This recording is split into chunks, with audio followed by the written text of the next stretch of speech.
Welcome everybody to the Serpent Tarot for another pick a card reading and for episode 3 in the series of You Through the Houses. So as the thumbnail that brought you here would have indicated, this is looking at the third house in the chart, which is ruled by Gemini, and it's all about communication and how we come to understand the world. Our sort of almost intellectual framework to some degree, the way we communicate, the way we listen, the way we also speak, the types of audiences that we feel comfortable with, what we expect of people in communication, that sort of thing. And obviously that's a really key area for anybody in their life, because to fully understand the world, we need to have information coming in a way that we can comprehend it, use it, and leverage from it. And we also need to be understood and to be enjoying communication in the ways that we do it. Often things that appear to be very different between us are actually just different communication styles, different languages almost in the way that we communicate. So the more we understand about our own natural style and then the style of the various audiences that we might have or people that we are seeking information from, the more we can get from it and the more that we can communicate really positively and effectively with those people. So that's what we're going to be looking at today, and I will go into the way that the reading is going to be structured and into the pile choice a little bit later as in this particular video, because as with all of the You Through the Houses episodes, I want to start with an overview of what it is to have certain astrological signs in the third house and certain planets in the third house. So this is a section that if you're an astrologer, you don't need to hear this. This will all be very 101 level for you. Just jump to the pile selection. But if you are not an astrologer, you're interested in astrology generally, or you want some greater context for this reading, or you know your chart, and to know your chart, to know what house or what sign is in the third house, you need to know your time of birth as well as place of birth and date of birth, obviously. And you can go to various free astrological sites online to get that generated for you if you do have that information. So if you do have that, or if an astrologer has done your chart and you have a copy of it at hand, you don't really know how to interpret it, but you vaguely know at least the symbols for the planets and you can sort of see what signs are in the natal chart, then this may be of extra information and interest to you than for others. Because of course this is a collective reading, and so it doesn't necessarily mean that particular signs are going to be covered off in each reading. It's going to be what you're intuitively drawn to. So I want to go through that information for you, but if it's not something that you want, in the timestamps, I'm going to have the general introduction. I'm then going to have the upcoming overview of the astrology, which I'm about to commence, and then there will be a timestamp for the pile choice and then the actual readings themselves. So feel free to skip on to that bit if the astrology isn't of interest. But for those who are interested in this broader context and about astrology and how this permeates the type of reading and the way that I've constructed it, hang around for the next section. So what I'll do firstly is just give you a bit of a highlight about what different signs in the third house mean for your personality, and then I'll go through the planets. So if you've seen the other 2 episodes of this so far, you'll be familiar with the format. So firstly, starting with the signs. If you have Aries in the third house, you're likely to be a bit of a maverick thinker and communicator.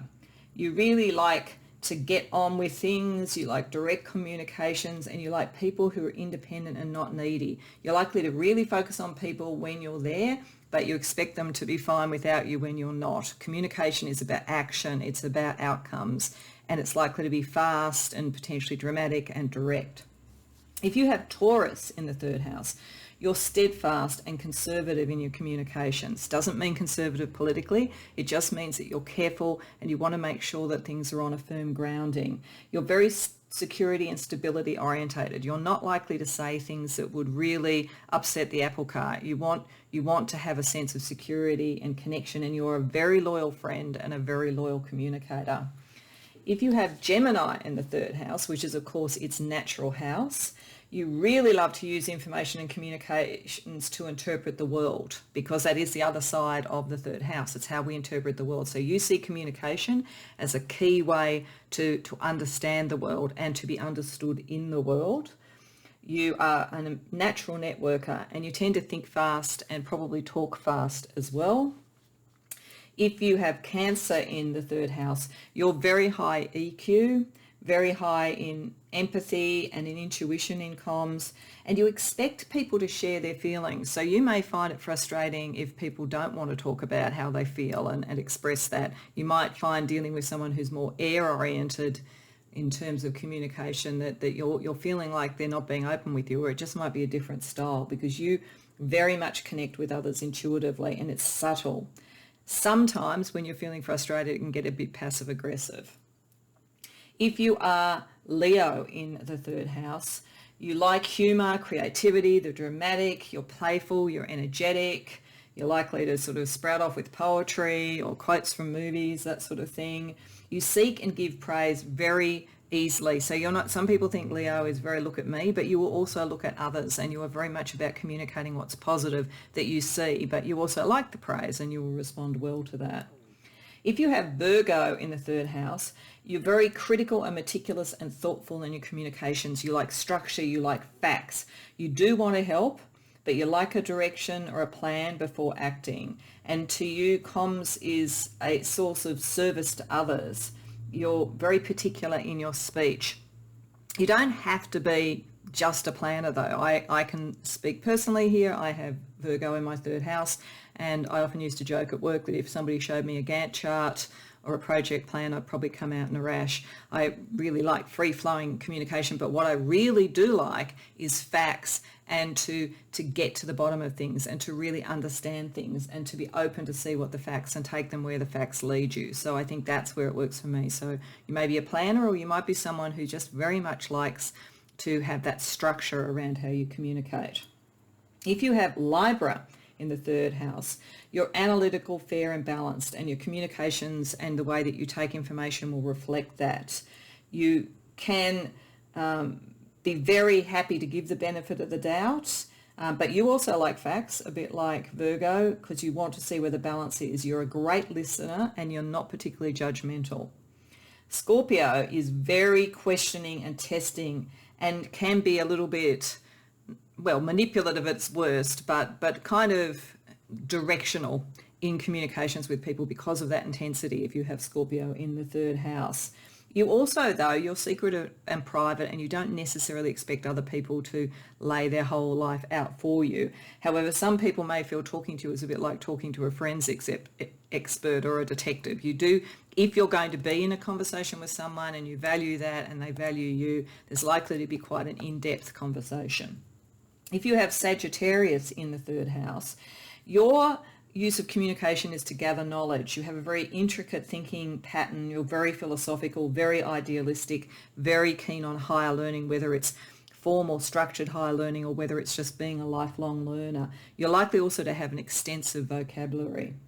If you have Capricorn in the third house, you're commanding, direct and strategic in your communications. You're the natural leader and you bring things into being with it. Very good with power, very good with responsibility, have a very strong productivity focus. You like goals and you like to discuss goals. If you have Aquarius in the third house, you're social, you're idealistic and friendly, but you do tend to see individuals in terms of how they fit into a community, a group, into the world, into society. So you're innovative but very socially conscious. You also love technology, so you're likely to be very much connected through social media and so forth. And lastly, if you have Pisces in the third house, you're very imaginative, very intuitive, very empathic, likely to be psychic. You expect people to be sensitive and socially aware. I think sometimes you may feel hurt when they're not, or a bit dismayed when you're met with more direct sort of fire energy or really sort of structured earth energy. But you, however, have a brilliant capacity to fit your communication to the flow of others. It's like a dance. So even if you are a little bit dismayed by the different styles, you have the fluidity to shift. You can lead a conversation through being able to move with the energy of the other person, a bit like martial arts, but with communication. Okay, so that's the signs. In terms of planets, if you have the sun in the third house, you really need activity and change, and you're very mentally agile. You just like to be stimulated. You like to be entertained. You're friendly, and you have a very strong need to communicate. It's part of your life path to be able to learn, understand, and communicate. With moon, you're very responsive. You're very communicative with people, particularly emotionally, and very, very curious. But it's possible that you may intellectualize your emotions a bit. Even though you're very intuitive and empathic, it's like the way you communicate it through Gemini's house when you have the moon there is in a kind of more intellectual framework. You also could be very good at mimicry or at picking up things like languages and so forth. You could also have changeable ideas. Mercury in its own house is very curious, loves to talk, loves to read, loves to keep current, very easily distracted, however, very quick, very mercurial, literally, because it's in its own house.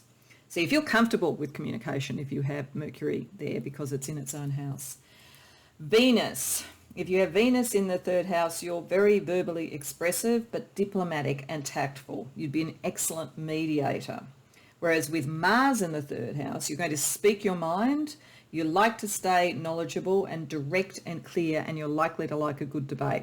So Venus sort of keeps everything nice and structured and calm and diplomatic, and Mars likes to have a good debate to get to the core of things. If you had Jupiter in the third house, you're very much a planner, you're very forward-looking. That's what your curiosity is all about, the future, what we can move towards, what we can expand. You can sometimes be a bit ill at ease in day-to-day life. You're not, oh sorry, that's Saturn. So you put people at ease with Jupiter. With Saturn, you can be a little bit ill at ease in life, in day-to-day life, because you're very structured. And you maybe are a person of few words, but you are a very good listener. So sorry, I conflated those two. I had some notes written down here. So with Jupiter, it's all about the expansive side of things. With Saturn, it's all about the structure. So Jupiter is likely to talk quite a lot. Saturn is likely to be a person of few words. For Uranus, you're offbeat. Yeah, you're very zany in your comm style, probably very quick. I think this could be a sign of a comedian or something like that. Very naturally friendly. But people kind of respond to an eccentric communication style with you. With Neptune in the third house, you're not really a facts person. You're more about visualization, systems thinking, empathy, psychic connections, all of those sort of things. Very intuitive communicator. With Pluto in the third house, you're very analytical. You always seek a deeper meaning. You always seek change and transformation.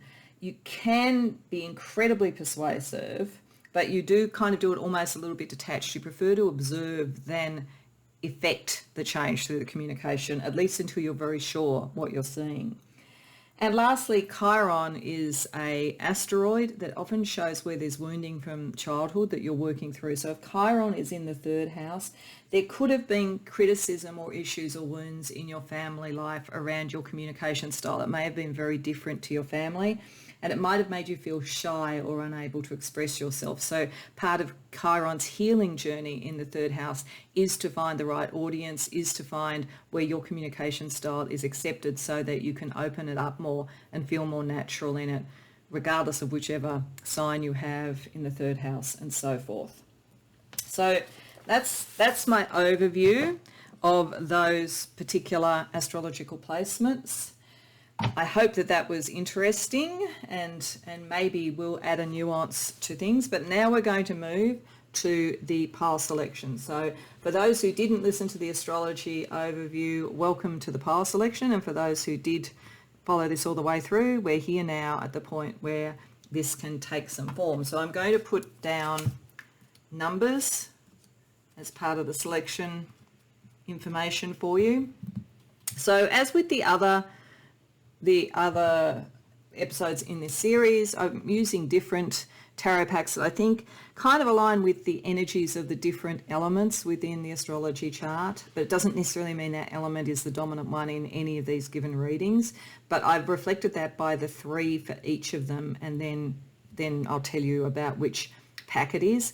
What we're going to look at is we're going to sort of start with looking at your communication style, the natural communication style, and what your key messages are, what you would most like to either find out from the world or express to the world. And then we're going to look between that at what's your audience at the moment, to see whether that's in synergy or whether there are points that are out of alignment for some reason. Then we'll use the tarot to look at how is your communication being received at the moment and how can you strengthen your communication skill and message.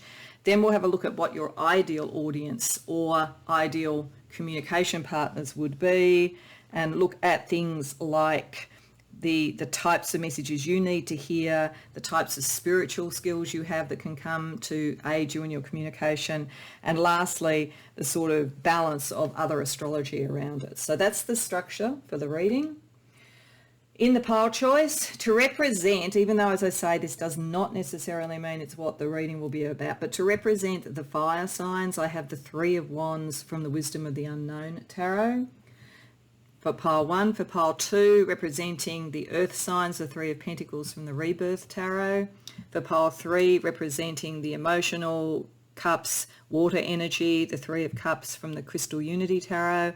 And for pile 4, representing the air elements, the Three of Swords from the White Fly Tarot. So you may be directed or drawn towards a particular element if you know that's what's in your third house, or if you just feel really connected to that, having listened to the descriptions in the earlier part of the reading. Or it may be that you choose by numbers or by the pack that's being used, or even by the imagery here. Don't think about what these cards, if you know tarot, what these cards mean, because like the Three of Swords tends to be a difficult, painful card, but that's not why it's chosen for this, and it doesn't mean to suggest it's going to be a painful reading. It's just the air element. And similarly, things like the Three of Pentacles, it's not saying it's going to be all about money and foundations and material things. It's just to help with the choice. So, of course, go to more than one reading if you feel drawn to more than one, particularly if you don't know, what your chart is like, or if when you're starting to hear this you don't feel it's quite right, or you feel it's only about halfway there, then of course go and look at another one. This is a collective reading, so it's going to be trying to be all things to all people, which is always the challenge of collective readings. And as always, because of that, take what resonates for you, leave the rest. Don't take on something that doesn't feel right to you. When you know which reading or readings you want to go to, the timestamps are going to be in the description box below, and I'll see you there. Welcome, pile 1, to your reading. So these cards here are around your communication style, and these are about your message or your key themes or the information that you want to get from the world or provide to the world. We are also going to look with some other cards that were under the tarot card that brought you here around the nature of your current audience to see whether there's a disconnect or whether it aligns once we've gone through this bit of it. You're an interesting mix, I have to say, because I think that in actual fact your key communication style is very deep, very subconscious, very Piscean, very intuitive, very empathic. You get to the depths of things. With the November moon, you are comfortable in the dark night of the soul. You are comfortable in going into the cooler and darker and less clear elements of the world, because you can rely on, and I think have learnt that you can rely on, your psychic sense, your intuition, your empathy, and so forth. And there's a strike of genius around that for you. In getting music may be a very strong energy for you with Jimi Hendrix here, given how sort of mercurial his communication, his music was a form of communication that was above mere lyrics or even the melody. It was something electric and deep and emotionally resonant. And for you that's important, because part of what you are doing, part of your communication with the world and what you want from the world is the seeker's journey. You want depth, you want emotional connection, you want empathy, and you want the capacity to look things in the face, because I feel that life is either going to or has put you in a situation where you deal with a lot of issues of power in one form or another. This could have been right from childhood around dynamics in your family, but I think for many of you, you either are in or are likely to be in leadership positions or roles where the issues around understanding power matter. Now, this could be anything from being a leader and needing to communicate action and and all of that kind of thing, when your natural sense is to go into the depths and into the sort of psychic and intuitive, but you are called upon for some reason to be able to communicate in that very direct, let's get on with it type of way. But I feel like you're dealing with that energy, and you're dealing also with how to straddle these two things, the side of you that is highly intuitive, highly EQ, with the dynamic side without appearing like a trickster. One of the issues that you may need to deal with is that people may not be really sure where they stand with you. This could be because of you being in a position of power. It could also be because, as I say, you are kind of two sides of the same coin. One side is direct, the other side is subtle. One side is electric, the other side is sort of like melodic. It sort of feels like music in the minor key, whereas the Aries and the Jimi Hendrix feels electric and feels very strong. So you may well have, say, Pisces in your third house, for instance. So it might be the overarching sort of way that the energy operates, but you may have Mars, for instance, with Aries there, or possibly Uranus, for instance, with the Jimi Hendrix in that third house. You don't have to, but it's to try and give you that idea of the fact that your communication style is multifaceted, primarily about getting to the depths of things, the interconnectedness, the spiritual journey, connecting all what really brings us together and creates empathy. But I don't think you find yourself in environments where that is the main focus. I feel that you could if you're in politics, and this is about collective politics in some way, but I think for most of you, you're in environments where power issues are a bit tricky, and where you have to be careful that people don't see you as being just about the power, for instance, because you're actually about much more than that.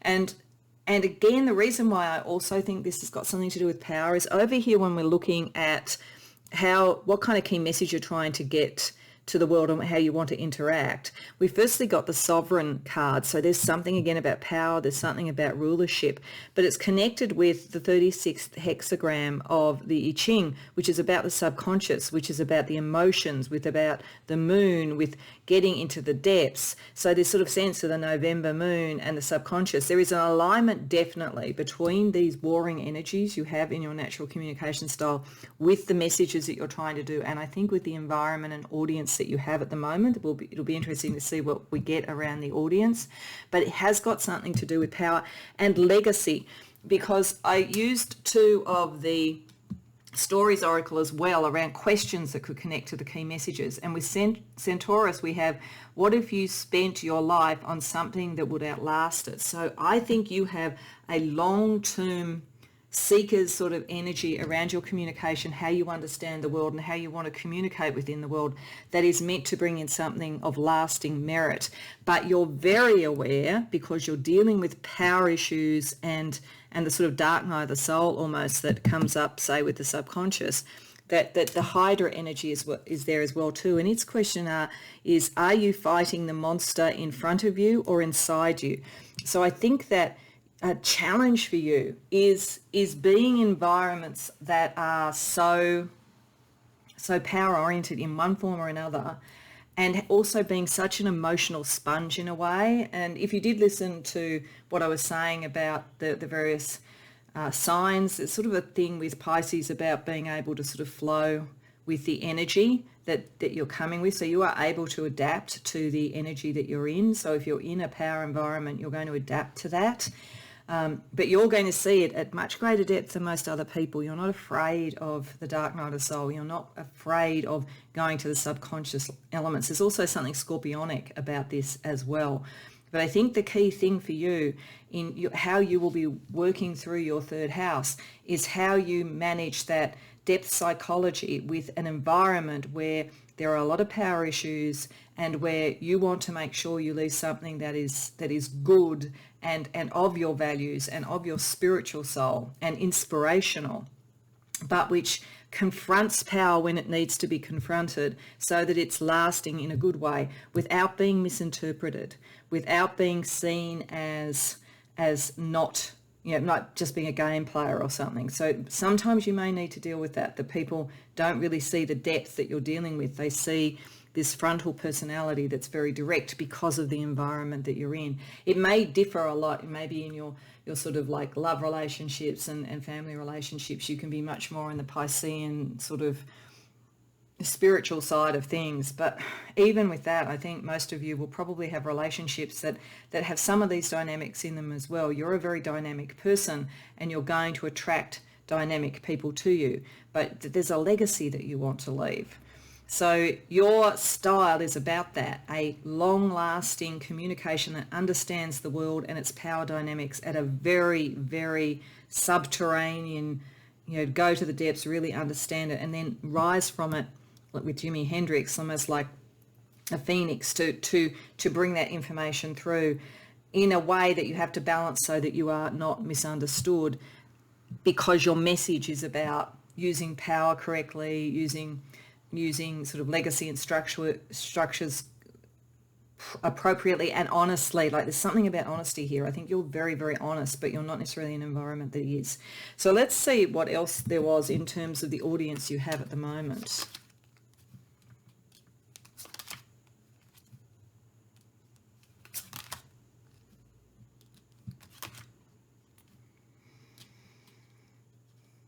Okay, so you've got a fairly diverse sort of audience, and this may be picking up differences between relationship energy and with your business energy and so forth. It looks to me like there's two things that seem quite similar here: the air energy, Gemini, Libra, Aquarius, with social butterfly. I think that you are likely to find yourself comfortable, I would say, or a good response from social networks, groups, your capacity to speak, to be quick. This is partly this trickster energy, feels a bit like Gemini. So I think you're quite witty, and I think that you have an audience that responds to that. It's almost like some of this subterranean stuff that you have allows you to see to the level that allows it to be almost satirical. When you need to, sometimes maybe to deal with power issues, you can use humor and a lightness of touch, but underneath it there's a lot of gravitas. So it's the difference between a sort of romantic comedy and a satire. You'd be more like the satire, but you're very nuanced in how you deal with it. There's something very creative in terms of the audience that you have, so you may work in creative areas as well, or you may take a creative approach to how you communicate. Again, I get that sense of something like a comedian or a writer in some way who can go to those depths and deal with issues of power that way. But the people that you're dealing with are very down to earth, and I do think they're very material. I think that for the most part, a lot of this message of your understanding of the world and how you communicate with the world is going to be played out in, organizations, in groups that have a material basis, that have a political basis, something like that.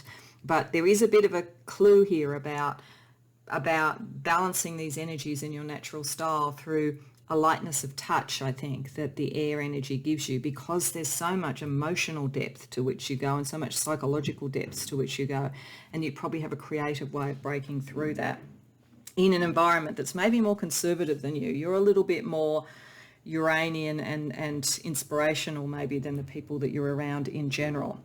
So let's get into the tarot. Let's ask tarot how your communication is being received at the moment, and then we'll ask how you can actually turbocharge it to get the best possible outcome.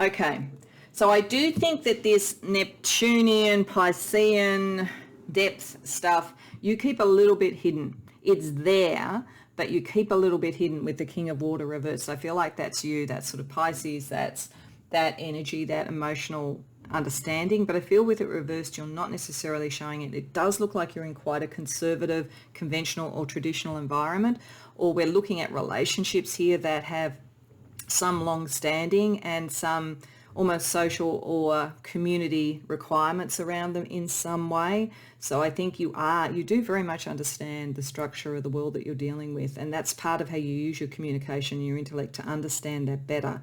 But you do look like you've had a bit of an aha moment about what you would want to break through. I feel like that's Excalibur, really. I feel like it almost feels a bit like Arthurian, that you've got a bit of a mission now.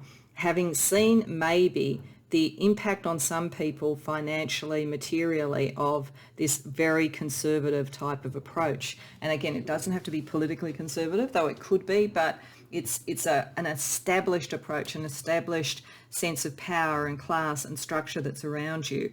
And I think that you're not happy with it.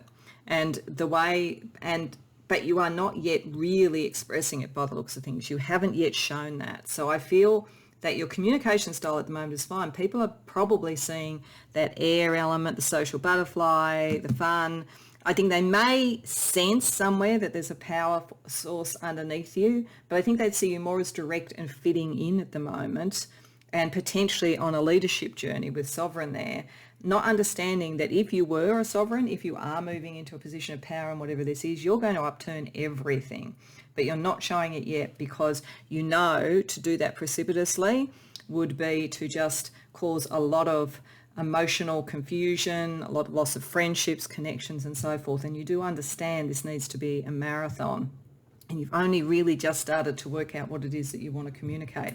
So given that, let's ask the tarot for what you could do when you're ready, I think, to take forward some of this message more and to learn more about the world, communicate more with the world and achieve that legacy, I think, without becoming the thing that you are worried or that you want to change.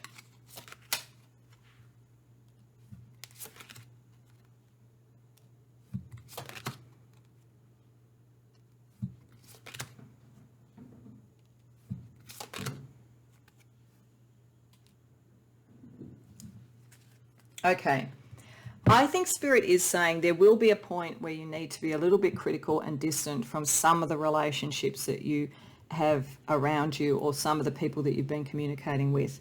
Again, it doesn't have to be right now. I do think right there was a sense of wait, build to when you're comfortable to do it.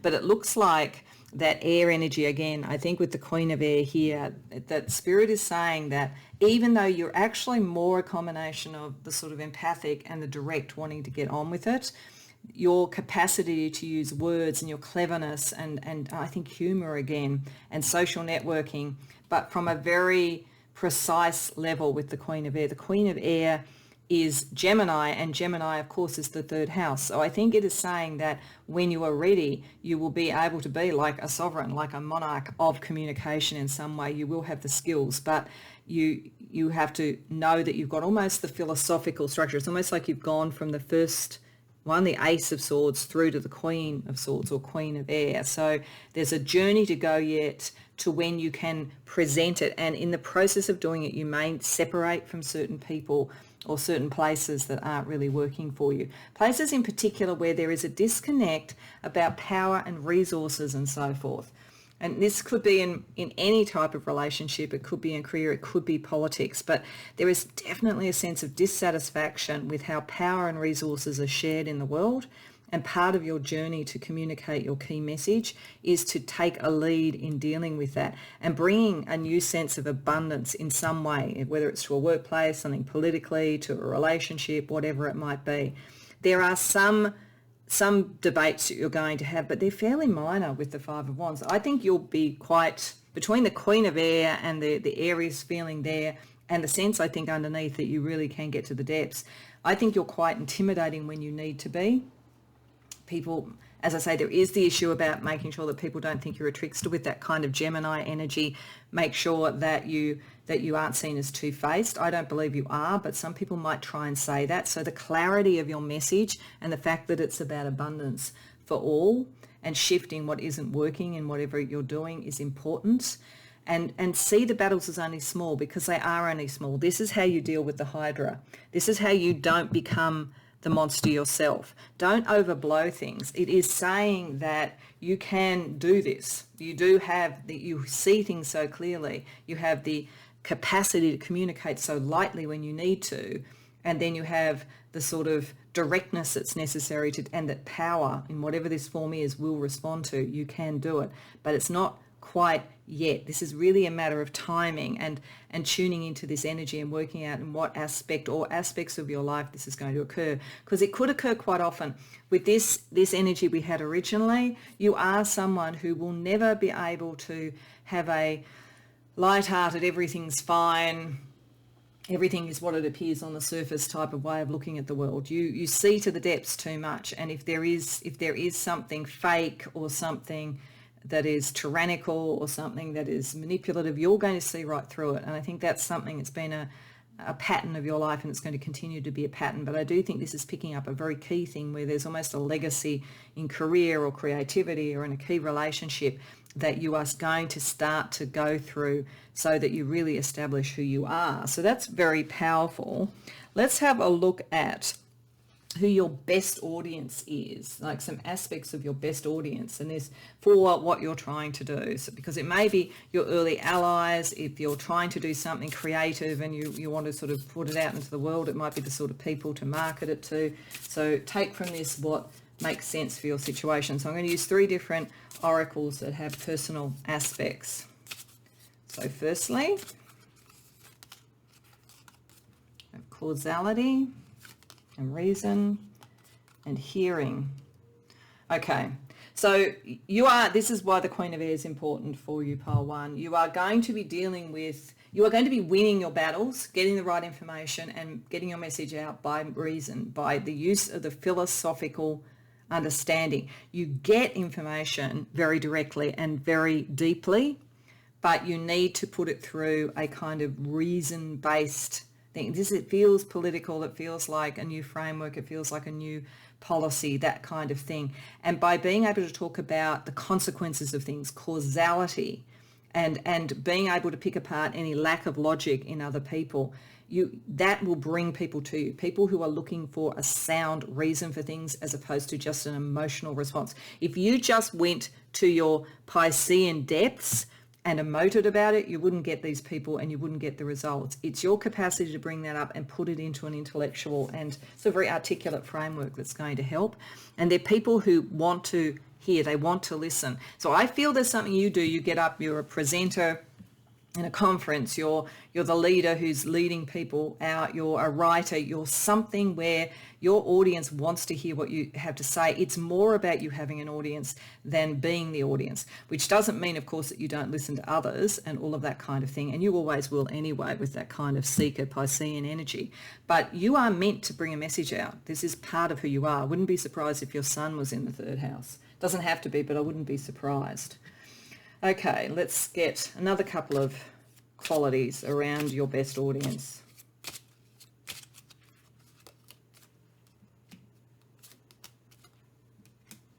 Okay, so with Sagittarius there, adventurous, philosophical break, I think this is the philosophy. I think there's a lot about philosophy for you. I think there's a lot about better life and what it would mean to live a better life and a fairer life and all those sorts of things. So an audience that likes philosophy, likes to do things new, the adventurous thing, connecting with your Aries sort of energy there. And people who want honesty, who want the unalloyed truth. These are people who will be able to hear the underneath darker sort of energies that you're trying to express. They're not ones who go, I don't want to hear about that, I only want to hear about good news. They're not going to be one of those people who say, I only want positive people around me, because they're not going to be able to hear what you have to say. And ironically, just by shutting it out, they won't get the benefit and the positivity that could come from it. Your people are people who are philosophical. They're very modern. They're very future focused, I think, with silver there. So I mean, they could have sort of trendy, they might like technology, all those sort of things as well. So let's look at another couple of cards for you. Spiritual, that doesn't surprise me because you are ultimately spiritual. This is where you're really coming from. Okay, medium or dark hair. I think medium or dark hair is probably just maybe picking up a person who could be around you who has some of these qualities. It's probably tipping its hat to the concept that is a sign that may be a particular person who's an early audience or an early collaborator potentially for you. But certainly there's a spiritual connection, but it's a reasoned spiritual connection. It's not sort of just new agey and everything's going to be lovely. It's here's the structure. It's more like a high magician than just a meditator, for instance, that kind of thing. So that sort of energy is there for you. Not that there's anything wrong with just meditating, but if that was all you were doing and it wasn't in a reasonable structure, then that won't be the right audience for you or for what you're trying to bring forward. I'm actually getting Jungian sort of stuff actually with some of this energy. So it might be that that's kind of it, some sort of framework psychologically that you can bring your spirituality to. Okay, so that's the audience that best fits with you, and it makes sense because I think when you're dealing with that degree of depth, people do need to be able to hear what you have to say. They do need to be able to deal with a reasonable and philosophical and spiritual approach and have a future focus to see that there is a better way of doing things, because I think that's what your primary message is. So what do you need to hear? So this could be just affirmations, or it could be also what you need to hear from others.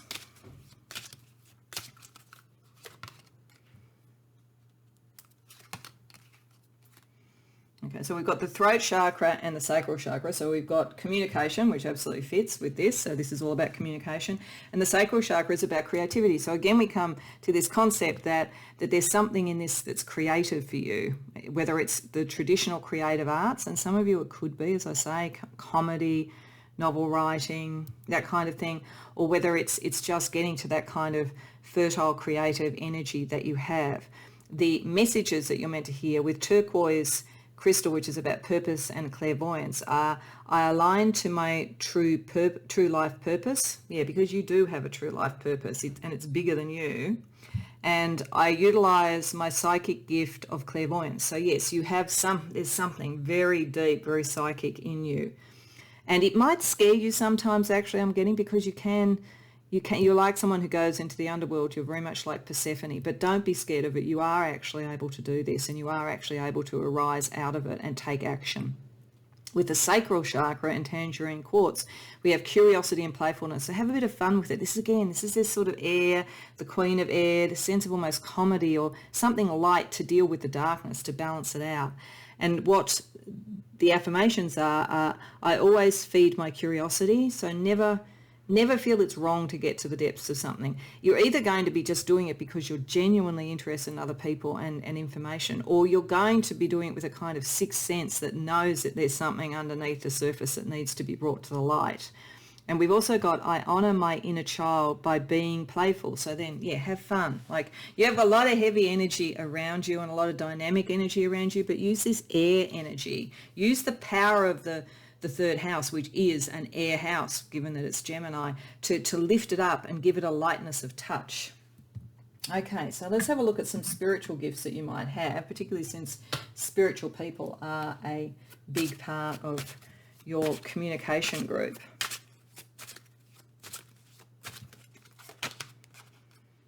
We have psychic detective. Well, yeah, that's you all over. That's you getting to the depths. That's you being open to the dark night of the soul. That's you finding the monsters when you need to. And ascension path 1, which is earth, DNA, cell structure and change. This is getting to the earthy side of things in you. This is that sort of sense of your audience being grounded and earthy as well. So you can connect with people on a very practical level, but you go to the depths in a forensic sort of way and probably very psychically. So don't doubt that. If you sort of think, I'm seeing shadows when they aren't there, chances are they are there, but you're more than capable of dealing with them. A couple of cards from a different pack. Path of the Heart and Inner Child. Okay, so you are following the path of the heart. This is because ultimately this matters to you emotionally. This is the Piscean thing. You're very kind. At the base of all of this, a lot of people may not realise it because they may actually think, if anything, you're a bit emotionally brutal because you go right to it. But the reality is you come from a very kind place and you're trying to help people and make things better and make people feel that they're making the decisions that they're more in control of. So follow the path of the heart. There's probably some power issues that you've had right from childhood. So you would have been the type, if you'd been in a family where there were weird dynamics, you'd have picked it up. You might have been the truth teller. So I think some of this patterning of being able to see what's under the surface and where power is being misused or ego is being misused, you've known it right from childhood. And some of what drives you comes from that. So some of this is about healing that side of you. Again, if you listen to the astrological overview, you might have Chiron in the third house. You might have been silenced when you saw too much in your childhood, but now it's time to actually give that voice. So to close out, just going to pull a couple more cards from one of the decks that I used for the beginning bit, which has sort of astrology and sacred symbols and that kind of energy, just to see what else Spirit might want to say to you about your communication journey, and then we'll use the Astro Chakra cards for the last synthesis of it. Okay, so we've got Blue Moon and Water. I think these bring us right back to the start. I think that the water is connecting to the Piscean stuff, the going into the depths, the I Ching card about literally going into the depths to see what is going on, and that psychic sense that you have.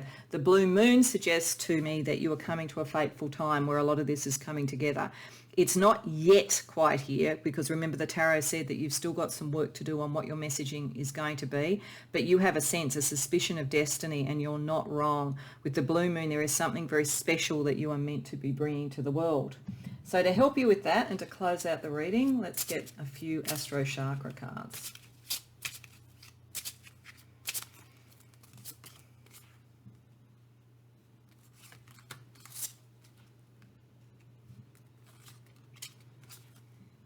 Okay, so it's all about creativity and spirituality. So that's that again, sort of suggesting that, which has been coming through a number of times. You have two of the sacral chakra, so that goes with the tangerine quartz as well. And you have the Sun and Saturn in there. So that is like the Sun and Saturn being conjunct, and that doesn't surprise me. Whatever you are trying to create and bring into being is something to do with responsibility, power, structure, and so forth. But with the Sun, it's like you have a destiny to create something, I think, that is a better sharing resources, a better sharing of responsibility in some form, whether that is in a relationship that you're in, getting to one where there's sort of like a power couple, whether it's in your career and it's about taking a leadership role and allowing everybody's sun to start to shine in a more creative way, or whether it is even in having a family and you're creating a sense of legacy with an understanding of all these dynamics and a sense of fairness, maybe to shift inner child wounding that you went through yourself, or maybe all of the above altogether. There's something there, something you're going to create, and it's connected to your crown chakra, to spirituality. When you connect your spirituality, the seeker's journey, the spirituality here, to your Aries sort of energy, the Mars energy, that's when you're going to accomplish what you want.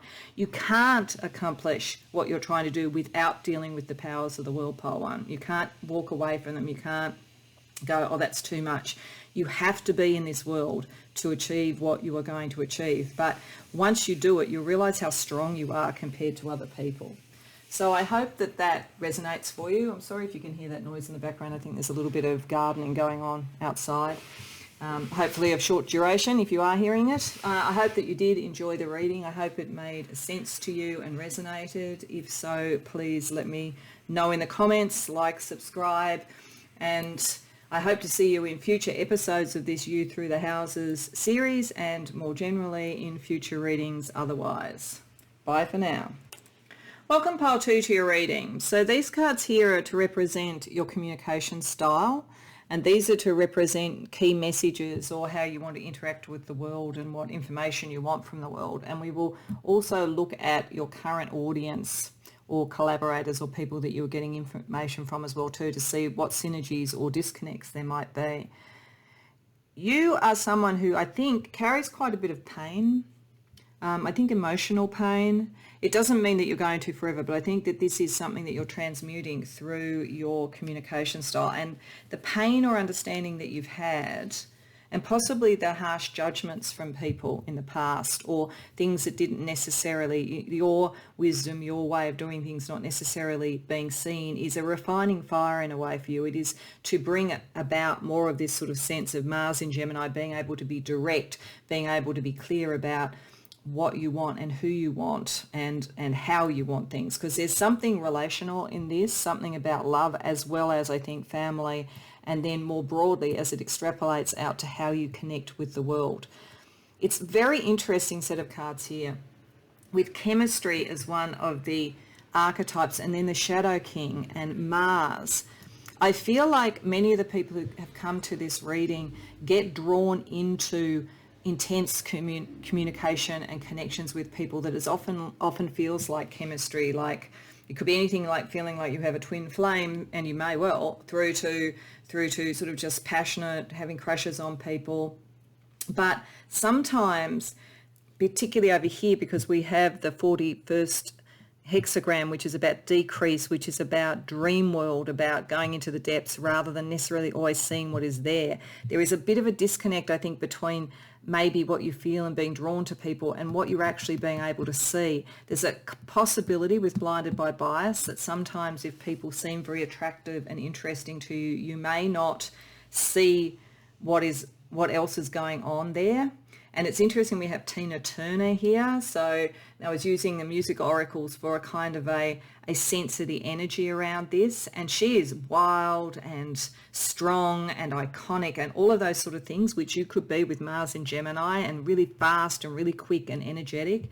But she also went through some difficult relationships at first. This does not mean that you will continue to do it, but it feels like with Tina Turner that part of your journey in communication is to understand that maybe you're attracted like a moth to the flame to people and relationships where there could be power struggles. And once you understand that and you transmute that into something that you take out as a message, and I think for many of you it's going to be around relationships. You could potentially work helping people with relationships, healing, spiritual work, any of those things. Or you might be very forensic about it and you might break through the biases of others and be able to be a mediator or a relationship counselor or something like that. Or it may be creative and you take this energy out to show people.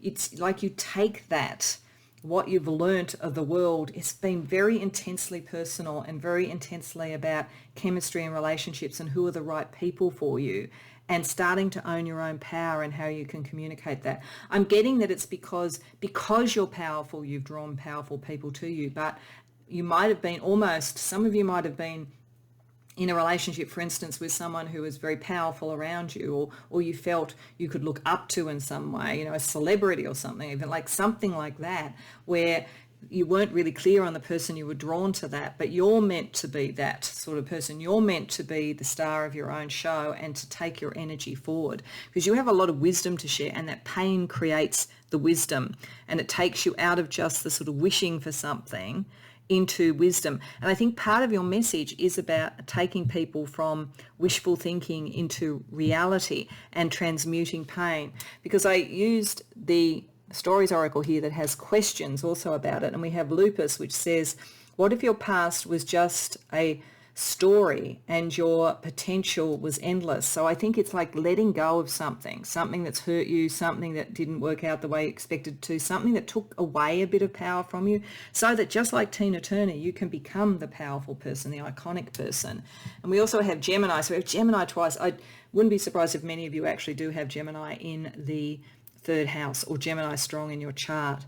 And the question here is, what if judgment is just unfulfilled potential being mirrored back at us? So I think that some of you have dealt with the unfair judgments of others. Some of you may have been drawn to somebody who people didn't think that you were in the league of, for instance, or that people culturally didn't approve you should be with, or that made you feel less than when you are actually meant to be more than, really. So there's something in there, and there's understanding, very, very sharp mind, and the capacity to be direct when you need to. It's reclaiming your power, because ultimately your message is to share that wisdom with others. Okay, so let's see what your current audience is like. Oh, we've got Gemini again. My goodness, it's strong for you. 11th house, so that's very much in social circles and friendships. Confident. 20s. Okay, so I think there's a couple of messages here for you, pile 2. Firstly, you do attract many people to you who are similar to you. You're all very witty, you're all very quick, you're all very into communication. You could probably talk for hours together. A lot of your audience and a lot of your friendships are based on that kind of energy. You all of you burn the candle at both ends when it comes to communication. So very strong sort of energy there. A lot of the people that you're communicating with at the moment, I think it's either in your social circle or maybe by social media. There could be quite a bit, and this could be a clue for you too, in how you share your wisdom if you're not already doing it. It might be, and helping people understand the journey that you've been through. You may well be able to communicate it through some sort of social media sort of thing. You're going for people who are by and large confident, but maybe I think haven't quite developed into their confidence, because I think this is the story here. I think that your communication style is the rising of the leader and the inspirational, motivational person who's very much themselves out of a scenario where maybe you felt you were more strong or attractive by association. It's moving into your own power. And if you think about this here as being part of the message and part of your audience, the 20s, I mean, literally, some of you may be in that age group or maybe communicating with a lot of people in their 20s. But if we take the 20s as being a generational indication of a certain level of maturation, the 20s is normally when people are really starting to, they've left home. Normally they're starting to become who they are going to be. They don't know yet. They're experimenting with a lot of things. They often do feel confident before they really have the skills behind them, but they may also be seeking authentic, wise confidence as well too. And a lot of kind of energy, intellectual energy and sort of electrical energy around the 20s. So I feel like you have a developmental message or something like that. It's come from your own pain and what you've learned, but I feel like there's something about how you understand the world and you communicate with the world which is going to help other people deal with a similar sort of pain. So let's see how your communication is operating at the moment using tarot.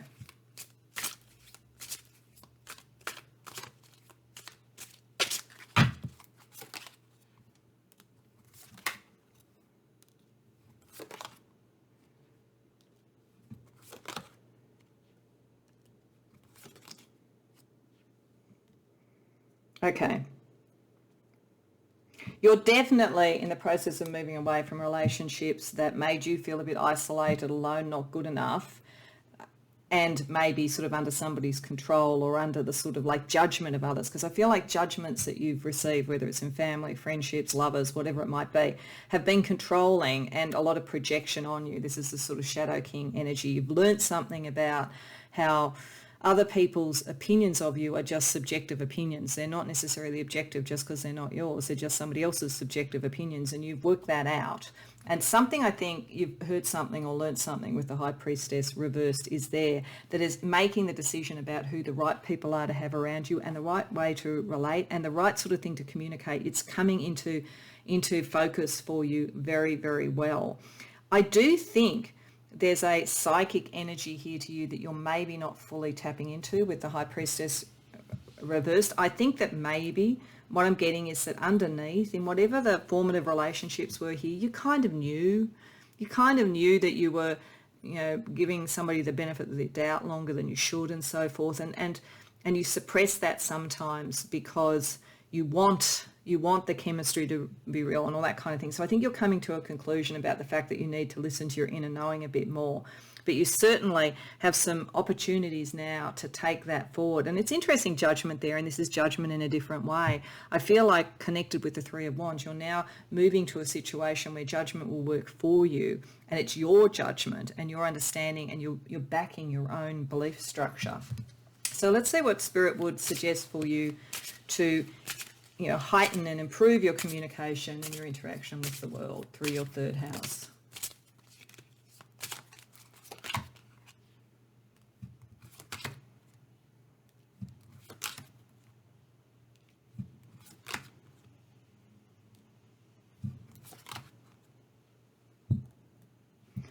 Okay, so firstly, you should be the king, and this isn't about gender. There shouldn't be a false emperor or a shadow king around you. You need to be a king and owning your own fiery energy, your own Mars energy there. That's you are meant to be the person that people probably want to associate with, not the person who feels validated by the association of others. And you need the courage to be able to own that, to come out from where you felt lesser and to know that, and to let go of anything that didn't fully mature in the way that you would want to. It looks as though whether it's a career thing, whether it's a relationship, some financial thing, something like that, maybe hasn't really proved out the way that you wanted it to, and it maybe made your confidence feel a little bit low, but you are heading in the right direction here to be a lot happier with what you do. It's like the things that you let go now, and then, as I say, there's something that you find out that helps you do it, and the capacity to make the judgment, to have the courage to make the judgment, to not feel sort of unable to have the strength to do it, leads you to happiness. But it has to do with your own creativity. It has to do with you taking your own control of something and not letting others judge you and not letting the past determine you. The King of Wands is in many ways the great creator, and that's why the story of lupus, it should be your story, not the past creating your story. You should be creating your story. Okay. So let's get a little bit more information about who your natural audience is. So this could be the people that you take this message to. It could be clients, it could be friends, it could be new lovers, it could be anything. So we'll just sort of see what potential energies are around that can help you. And we're going to use 3 different decks.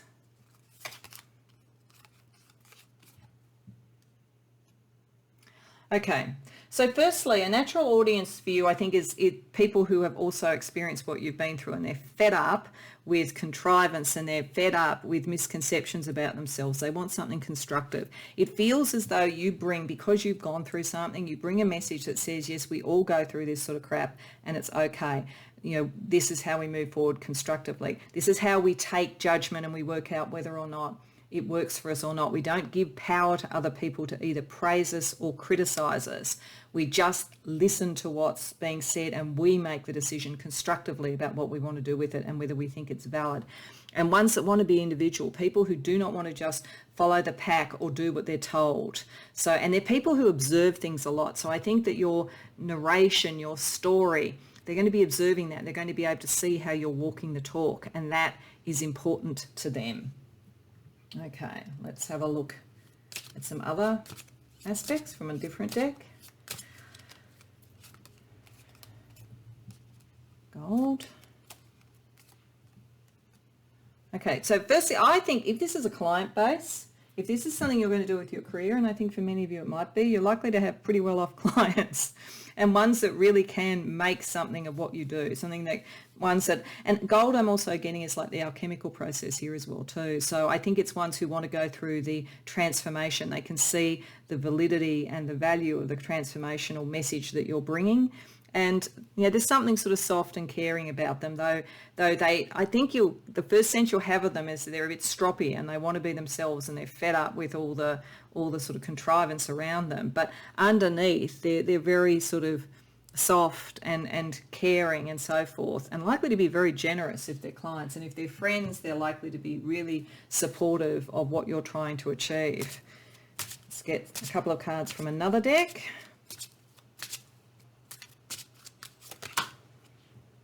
Games. That's interesting. I've got medium or dark here in the last one as well too, so there may be some crossover for some of you. I think when something like that comes up, it's pointing to a particular person. There may be someone around you who has medium or dark hair who is a natural audience or natural collaborator, source of information for you that will help.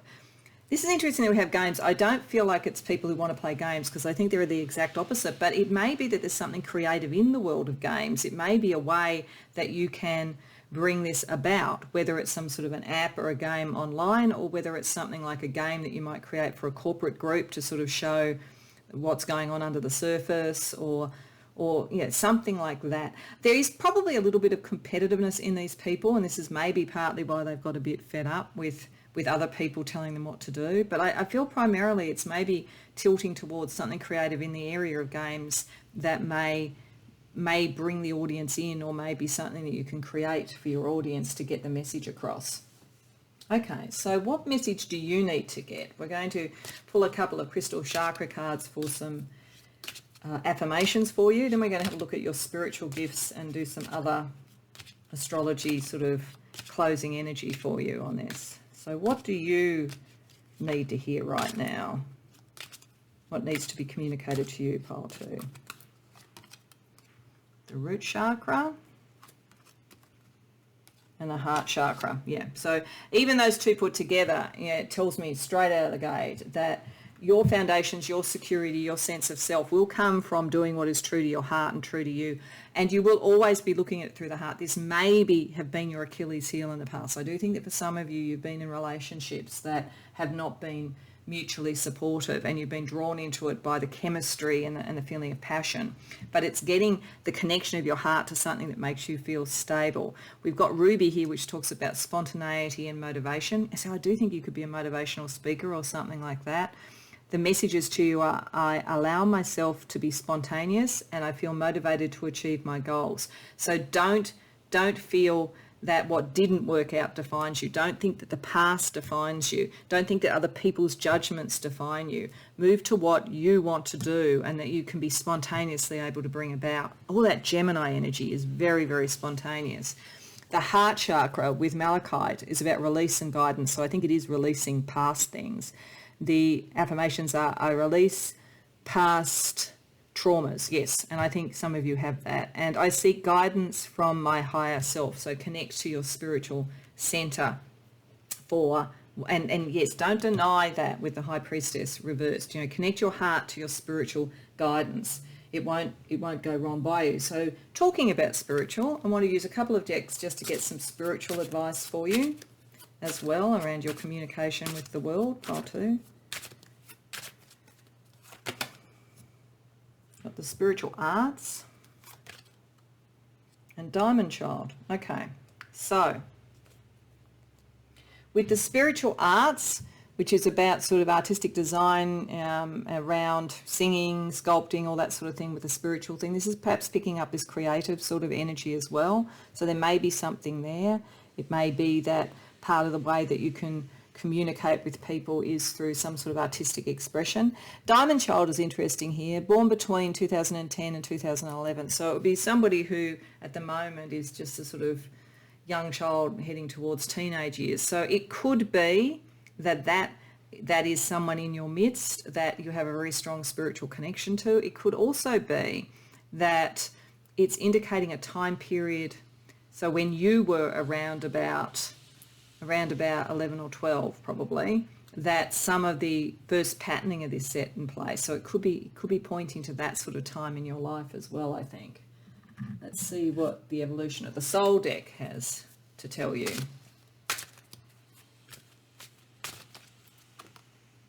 Arcturian and level 9 consciousness. So this is very spiritual. So you may be a starseed, you may have connections with that, maybe a diamond child around you, maybe a starseed as well.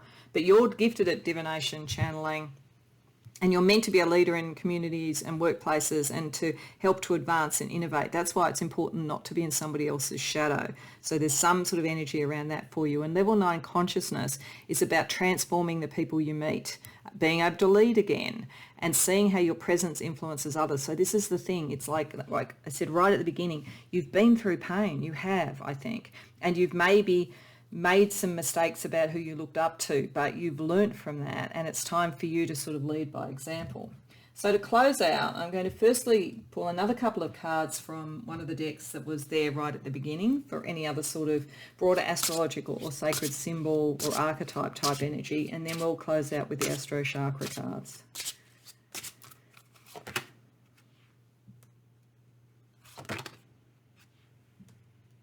Okay, so you've got energy, which is yang, which is going back to that kind of Aryan sort of Mars energy. And the August moon is interesting because it's a moon that's meant to represent the harvest and taking what the past has had and then move on. And I think it's a very positive thing. It may be saying even with some of the decisions to move on, even if something didn't fully become what you want, you kind of harvest what you got from it, whether it's great learnings or whether it, you know, if it's in a career, it could have been some money and all those sort of things. But take the harvest, move on, because there's new energy coming through for you. You are meant to act. You are meant to do something. You are not a bystander in your life, pile 2, and you are not a bystander in a power couple. You are meant to lead out. So to help you with that and to close out, let's get some Astro Chakra cards.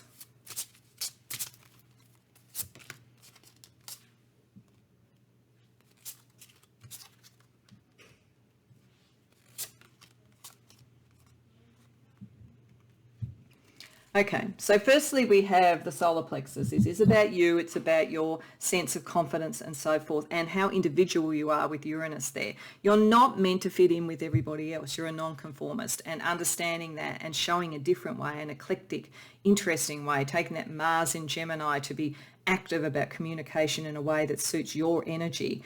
You know, being very Tina Turner-like and being very vibrant, very important for you. You will always come from your heart with the heart chakra here and with the sun there. Your heart and the way that you love is always be part of your life path. So do not, if you have been in relationships that have not served you and that you diminished yourself with it, you did come from a genuine heart, and you came from it from a real sense of chemistry. You know, and you were probably, if anything, too loving in that situation, the blinded by bias. But don't ever let that light die. You are meant to be in a good relationship. You're just meant to be heading towards one that really treasures your essence and that you can communicate your emotions to openly, with the fifth chakra, with the moon there, being able to voice feelings. I suspect if you do relate to this was a relationship of a love nature, you possibly didn't feel you could speak your truth in it. It is important to be able to do that. So pile 2, you are all about the heart. You are all about relationship. You have gone through something, but you are going to be an inspiration for others, and you're meant to be individual and exciting and new and innovative and all of those sorts of things. So I hope that this has helped you in working out how to navigate your communication style, your audience, and your message. I hope you enjoyed the reading. If so, please like the video and subscribe. And if you do care to share in the comments, I'd love to hear about it. Also, I hope that I see you in future episodes of this series, and more generally, I hope to see you in future readings overall. Welcome, pile 3, to your reading. So these cards are around your communication style, and these are around the key messages that you are either seeking to pass on through your communication style, or maybe even that some of the areas that you're seeking knowledge of and communication with the world to know more about. And there's nearly always at least one reading I find in my videos that is strongly spiritual, and this one is definitely strongly spiritual. And there is actually a really strong synergy between your communication style and the key messages you have to give and also to receive. The only thing around the key messages is whether you fully understand the power that you have, or whether you feel a little bit hostage to fate in some ways. Because you are highly, if you don't know this, you are highly psychic. You're highly connected. You are receptive. You are receptivity. So it is very possible that you have a water sign in the 3rd house, I think, but you don't have to. But there's that sense of the yin energy, and it's mirrored over here in the 2nd hexagram, which is called the receptive. And so it is an energy of change that comes from receiving information, wisdom, and being able to change with things, getting direction, the life force itself, the transformational energy of the snake totem as well, which is very, very wise. And the snake totem is connected to wisdom that is brought and given to mankind, or to you in this case, which is also connected to Metatron's cube, because Metatron in the archangel pantheon is God's scribe. He is connected to Keter in the Kabbalah, so to the divine consciousness directly, but is a messenger, a writer, a narrator. Some of you may well write or do something like that, but you receive before you do it. You channel incredibly. And it makes you highly emotionally resonant, and I think resonant to your time, because we have Edith Piaf here, and she was so resonant to her time. It wasn't just the beauty of her voice, it was the truth of her emotion and how she fitted her time and her place and her culture at the time, and that she really lived what she received, and then she gave of what she received in this very beautiful, unique way. And there's something about that with you. You do have a cause for what you're doing. You do want to go for the right, because you are connected so much to your higher self. You would find it very hard, in fact, you probably find it hard to have just shallow small talk or just sort of like lays around and not do anything. You will always want to be receiving information and using it towards causes that are spiritually resonant. This is saying you need to be a little bit more curious rather than just being the receiver. Also maybe go out and look for some other things as well too. It's maybe your higher self is telling you that. I'm getting, it's interesting that Edith Piaf went out and sang on the streets of Paris. There's almost like you may have a tendency sometimes to be so much the receiver of information, particularly spiritually, that you kind of hide away a bit like a hermit. But there is an indication here that your communication style will be enhanced by the curiosity in the material and emotional world as well as the spiritual world. And I think one of the reasons you might hide away a bit is that in your messages, there is a sense a bit around this, although you are more than capable of changing and moving with the flow, that sometimes you may feel overburdened by what's coming through to you. I get that sort of thing that sometimes people who are highly spiritual or highly psychic in particular can sometimes feel that they're at everybody's beck and call. And it's interesting here with the Aquarius card. The question with it is, how can you fill anyone else's cup if yours is empty? So Aquarius is for the world. It's transpersonal, it's connected, it's electric, it's all those sort of things. But sometimes it can be a little bit hard for Aquarius to fully connect to its own heart and its own emotional connections. It's very philosophical, it's very Metatron-esque, it's very higher self-esque. But with all that yin energy, there is also the heart. And when we have Pisces, which really connects to that sort of energy, we've got, what if you believed in the power of your dreams? So I think there is a message here that you are receiving from Spirit, but that I also think you may then be able to telegraph to others that we are not hostages of fate, that whatever gifts we have been brought in with, whether they be spiritual and psychic, or whether they be athletic, or whether they be creative, or whatever it might be, we can determine it if we connect back to our heart and our dreams and change with whatever information we get to be able to feel like we're navigating and dancing in life rather than having life happen to us. So the one thing here for you to think about, and it's in the night energy and it's the curious energy and it's the getting out in the world of an Edith Piaf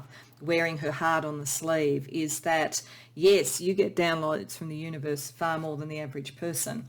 But to really communicate with the world, you need to also go out and share that in some way and draw from others, like other people in the sort of community and so forth, not just in the transpersonal realms.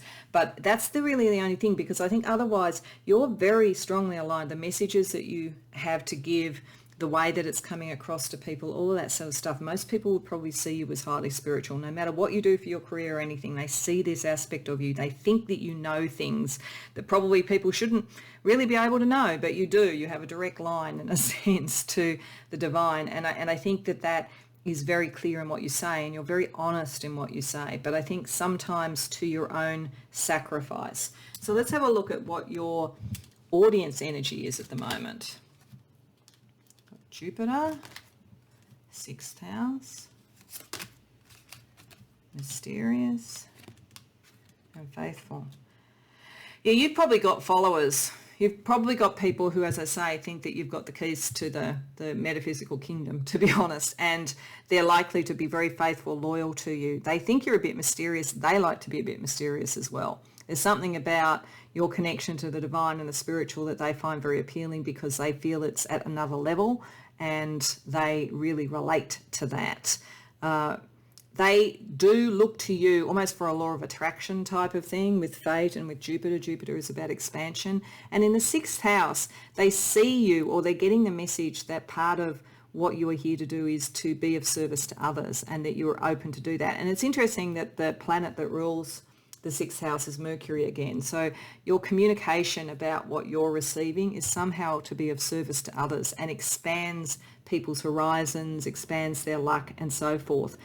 They do. I think they like to be a bit mysterious and they're attracted to you because you're very mysterious, but they like that. They like that energy from you. So I think there's quite a lot of synergy in how you're coming across. If you come to the right reading, you are very much in alignment with what you're receiving from the divine, and I think people sense it, whether they literally go, this person channels the divine, or whether they just go, this person really seems to know about things and understand the world, and they seem to be able to help me be lucky and fill my cup and so forth, and they're very caring and so forth. It could be either of those things depending on how it's playing out. So let's ask the tarot for a little bit more information about how your message is being received at the moment, how your communication style is received at the moment.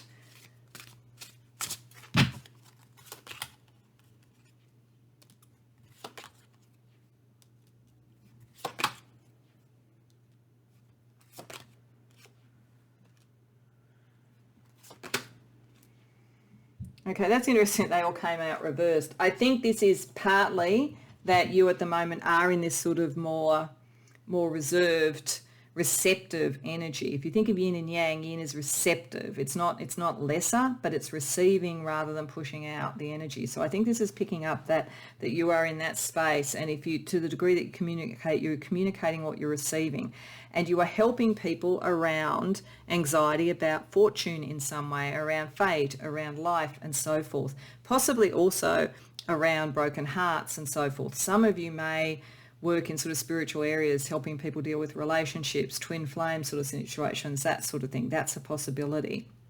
But what it is saying is that there is a bit of an issue for you in detaching for yourself. It feels like at the moment you are coming across as though you are there for everybody rather than yourself. And I think it's picking up that Aquarius question about if you're filling everybody else's cup, how are you filling your own? And this is because there are many, many demands on you from many people. So that vibrancy with which you come across as being wise, people really want you at their beck and call. So I think that Spirit is saying that you're in alignment with what your communication style should be and with who you are. But at the moment, the balance is not right. At the moment, you are so much is being drawn from you because of your communication style. There's not enough reciprocal energy operating. All right, let's ask how to fix that, like how to get things more in balance and work better for you.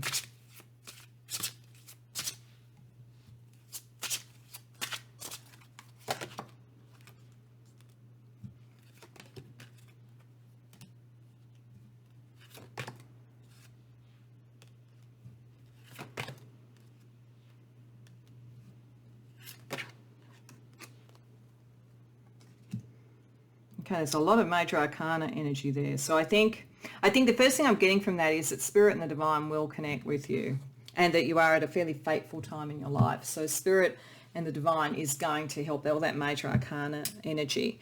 But it is saying, so you're meant to be the magician, you're meant to be strong as well as receptive. The Empress reversed, it's an over yin energy. So and that is causing some sort of issue. And it's possible for some of you it has to do with relationship with a parental figure, probably the mother. There may have been some damage from that you need to work through. It's affected your sense of optimism for yourself, and other people's emotional, intellectual energy, so all the worries and anxieties, is getting in the way of the frequency for you to be able to get something from this.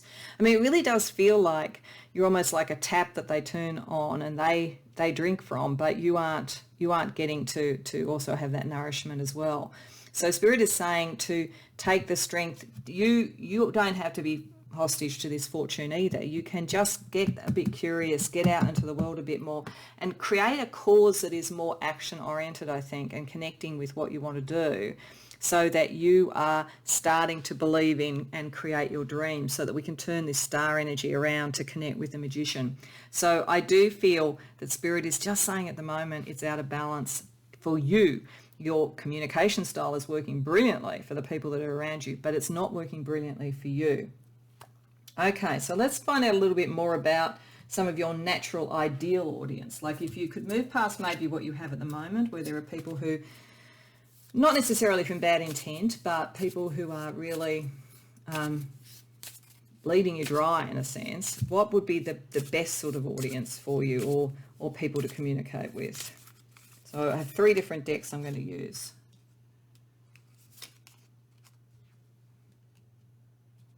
Okay, so there's an interesting two different characteristics here that I think work very well for what we're talking about. One is it's people who are a bit sublime. They are people who actually can see the nuances in what you do. I feel like many people, it's almost like it's a bit of a blunt instrument. It's like, oh, I'm upset, I'm going to ring this person. Oh, life isn't clear, so I'm going to ring them for clarity. It's like it's a little bit blunt. The people who, the best audience for you, can see the sublime side of what you do and then be able to assess for themselves how it applies to their lives. So it's very much like if someone came to a tarot reader, it's the people who can take the general messages from this, but then make their own assessment about how to apply it rather than just sort of routinely following everything that the person says. You need an audience that can get the subtle level of what you're doing and can then assess how that is practical, can calculate how that's practical. You need a little bit, of harder intellectual energy around the people. I think that you look after a lot of people in the emotional space. And I think you need people who are a little bit more, not critical of you, but who will assess what's coming through and then make some decisions for themselves. Let's use another deck to see what else we get.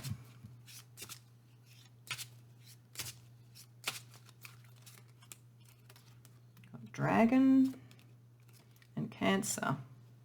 Okay, so Cancer people are caring and generous and all that sort of thing, but they're protective. And I feel, particularly as it landed there with the assessment, in this case, it's people who can take care of themselves as well. Cancer knows how to put the shell up and to do what they need to do. And they may, in fact, teach you a little bit about this, to be frank. Pile 3, they may show you how to protect yourself as well from not just being everybody's sort of support network. Dragons could be people who are born in the year of the dragon, if any of those times connect. Dragon energy is very outspoken and energetic, intelligent, very much able to assess stuff, perfectionism.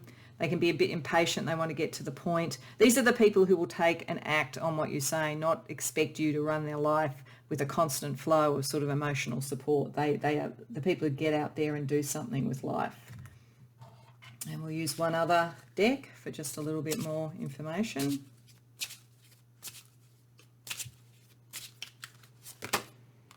Spiritual. So they're definitely spiritual people. Well, they would be. There's something about what you're doing that is spiritual. Spiritual but intellectual air sign. So that's the people you need. You need the people who can really get the sort of both depths and heights of what you are actually doing. I just realised that 3 isn't all that obvious. So you need that, but you also need them to be able to process it intellectually, to be able to take it on and to be able to communicate it back to you. I think actually what you're starved for is someone else like you who can channel some stuff to you. So I think an audience or a collaborator in particular would be good if they had a similar sort of capacity to connect spiritually, but they did it more through their mind and their thoughts, and it was more a yang energy in a way. Okay, so let's say you get that audience or you even get that sort of person to communicate. What do you need to hear right now? So in communication, we also need to hear things. So what does Spirit think you need to hear at this point in time? Sacral chakra and third eye chakra. Oh, there you go. It's definitely psychic. Spirit's definitely not saying, shut off the psychic stuff. It's just how you actually deal with it. So the sacral chakra is all about creativity, fertility, that sort of thing with carnelian. It's about success and self-confidence. So back yourself. You don't have to be just at everybody's beck and call. Make sure if you are doing something in this space, or even if it isn't directly spiritual, but you're in some therapeutic area, you're supporting people or relationship counselling or whatever it is, that you are actually getting paid your due, I think. Part of the message is also these 2 affirmations. One is, I attract success into my life, and the other is, I am confident in the decisions I make. So, yes, I actually don't think you would have too much doubt about your decisions overall because so much is channeled to you. I think the only thing is that you may sometimes feel exhausted at the end of each day because you've given so much. Then we move over to the third eye chakra, so your telepathic connection with others, and we have blue lace agate, which is about self-growth and support. And the affirmations there are, I embrace the process of growth and I am supported by the universe. So you are, but But you also need to make that demand in the 3D. I think that's the message here. The universe will always channel you the information and the energy, but it's like if you just turn on the tap and just let it all flow out to other people, you're not filling your own cup as well. You're meant to be starting to bring in your dreams. Okay, so to help you with that, let's have a look at some spiritual gifts. I mean, you're spiritual all over, but let's see what other spiritual information we can have for you. Light worker. Well, you're probably a light worker, that would make sense. And yoga instructor, okay. So definitely light working, awakening the healer within the teacher and so forth. That is probably what you are meant to be in whatever form you do it in whatever career. But you do need to get that balance, and I think that's why we've got the yoga instructor. I mean, some of you may be a yoga instructor, but I think it's really saying get into your body, get into the balance, get things into balance, because so much light energy is coming into you, but you do need to ground it a bit more so that it doesn't get exploited. I don't think necessarily people are meaning to, but I just think people will take what you give them if you don't put some boundaries around it. Okay, let's see what else there is.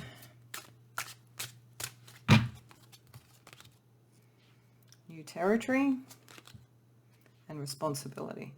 Okay, so I think Spirit is saying there's a new way of doing this, there's a new cause, but if you're curious and you get out in the world, you'll find the new territory that allows you to do this, I think, in a bit more of a balanced way.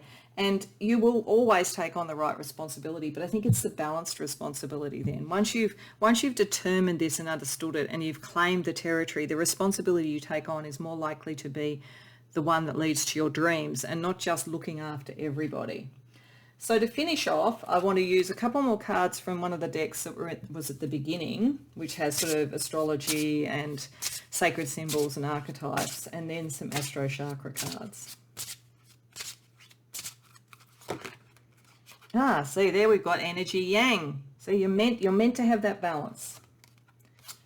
And the April moon, which is kind of perfect, I think, because the April moon is meant to be a time to set intentions. So I think this is saying set the intentions around having that imbalance and having energy and support and action and a plan and a new territory around what you want to do, as well as just receiving all these downloads from Spirit. May also be saying that April is important in some way to you and to choices that you will make. Okay, so let's finish off with just some astro chakra advice.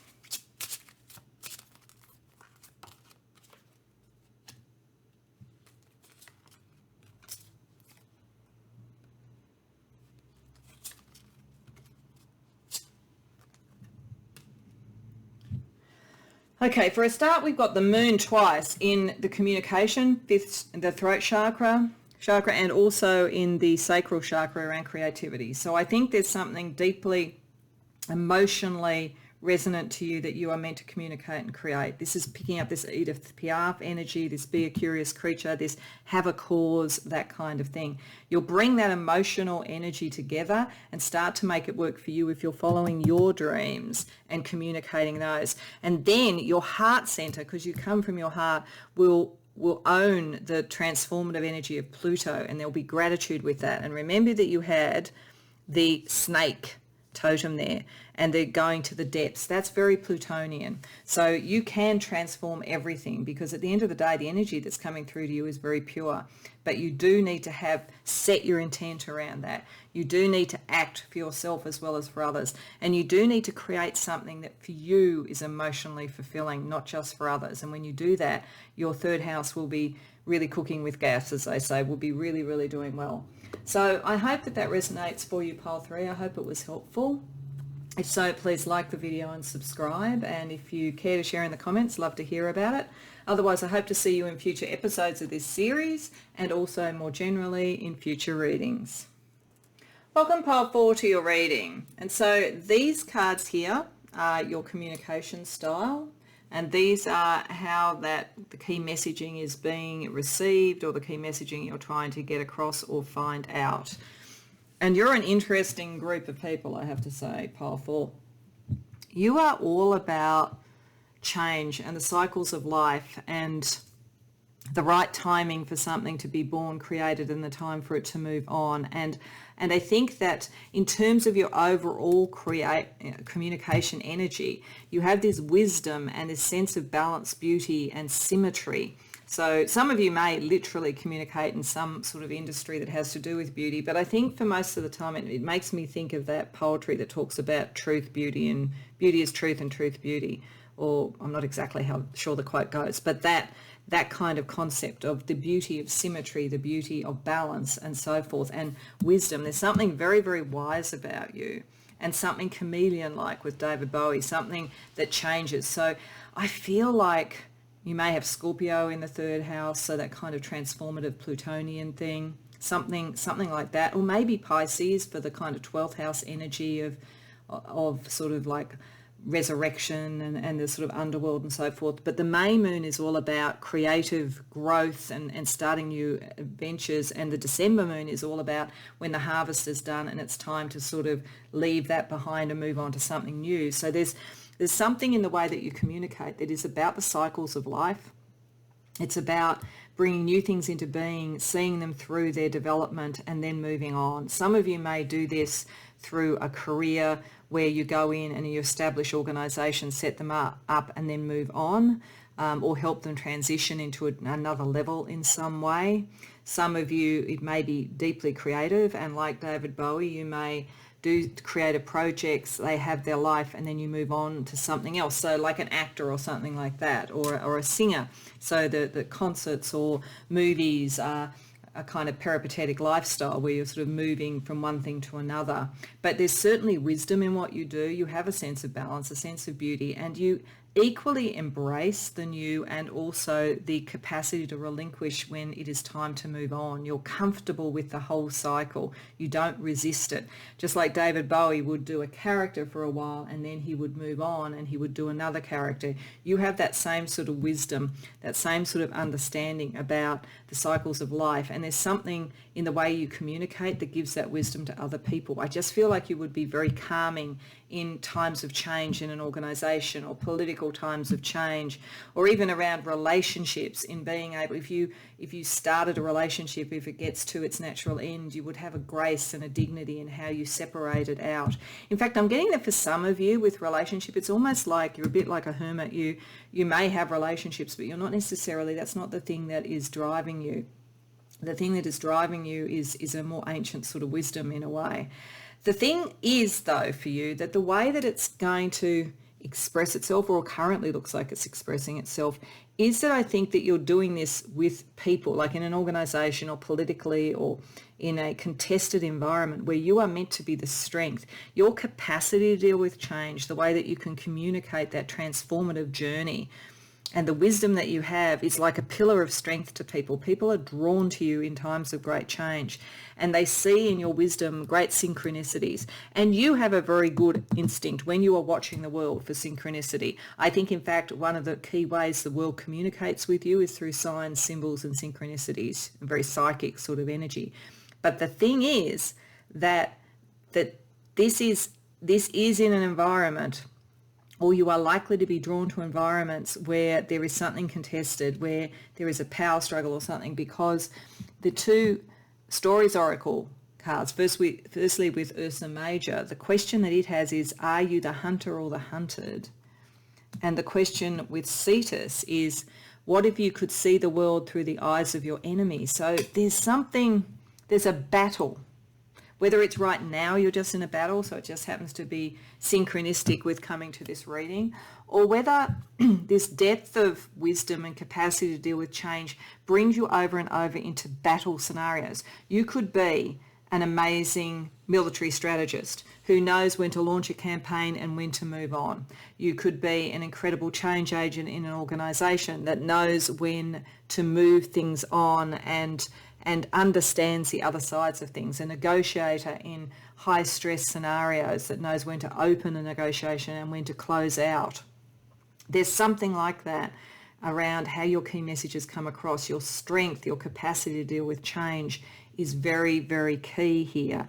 And I guess that's great, but equally it can mean that you feel, I think you're very creative and you may get caught up, a lot of your firepower may get caught up in conflict resolution in one form or another.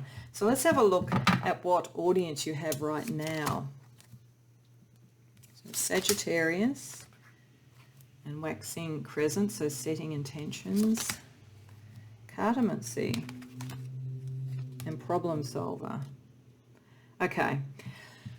So I think the cartomancy, people see the wisdom, all that sort of thing. Some of you may, your ways of being able to see this, you might be an astrologer or something like that actually. You might be someone who knows the cycles of life in that way, or the divinatory arts, and people come to you for that kind of wisdom and so forth, and to help them go through change.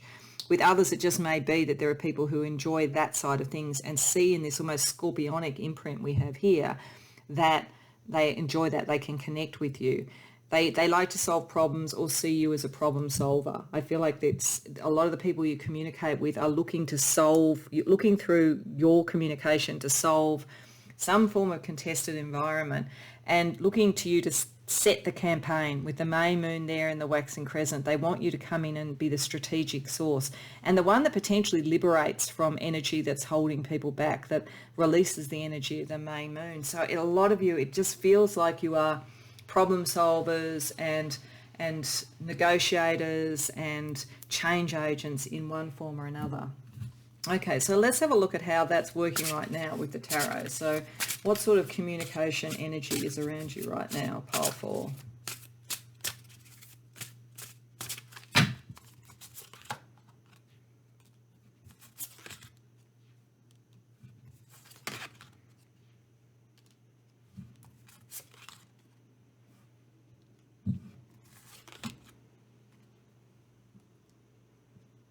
So this definitely, I think if you come to the right reading, this definitely around sort of the powers of the world, organisations, money, politics, something like that. With the Devil and the King of Pentacles, there's definitely a sense about you having a position of responsibility, or being able to sway people who are in positions of responsibility in large organisations, political environments, something like that, something to do with resourcing, something to do with structure in some way. And you are very quickly able to establish what you're trying to say, because you really do understand this. You do have the wisdom, and that is seen and that's recognised. You hide a little bit of your fire under the hood, and I think that's probably good, because in doing that you have a better chance to find the communication and collaboration with others. I do think you can negotiate really well. I think you can find the points of difference and take the heat out of contests or enemies and so forth. But part of it is you hide some of your firepower. You are as strong as, I say, this person. I think there's a person, maybe, you know, a political person or a manager or something like that maybe you're connecting with and communicating with. You are every bit their equal, but you hide it a little bit. Even the kind of almost sly look on the face of the Knight of Wands here, it's not sly in the sense of being duplicitous, but it's understanding the environment that you're in and how to move through it.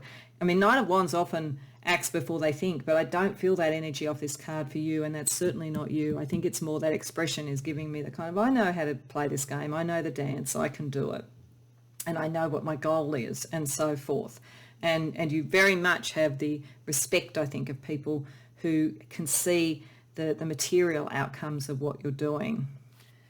Okay, so let's see how you can enhance this for you to be most comfortable in your communication energies. Pile 4.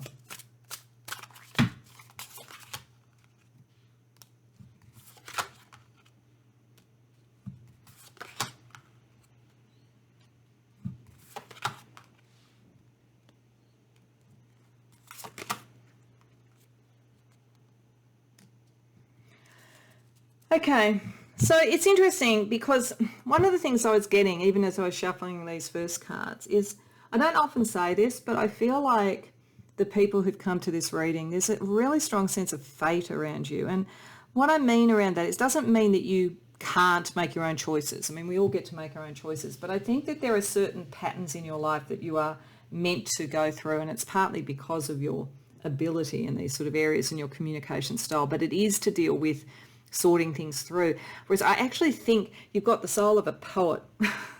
You really do. But I think the Spirit is saying for the moment that your communication ability needs to be towards taking people through the battlefield and negotiating things. The Seven of Swords can sometimes be duplicitous, but I don't think that is the case here, just as I don't think the Knight of Wands here as you is someone who acts before they think. I think this is you. You're very, very adept at negotiation, at understanding the cycles of things, very, very strong.